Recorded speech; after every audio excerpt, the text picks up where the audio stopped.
Hello guys, in this video I'm going to show you how to turn on fisheye effect on the Insta360 camera, Insta360 Go. This is the Go3, but basically you can do these things on any of the Insta360 cameras.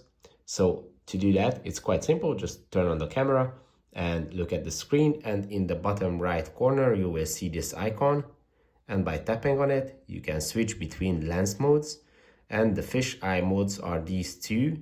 This is the ultra wide, which is, as it says, it's a wider lens for mountaineering, hiking, and other sports, outdoor sports. And the action is the widest, and this is ideal for skiing, cycling, and other sports, shooting from first-person perspective.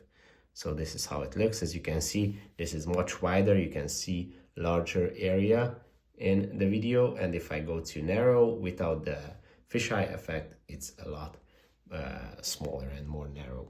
So it's pretty easy to use. I hope this video was helpful for you. If it was, please consider sending a super thanks donation.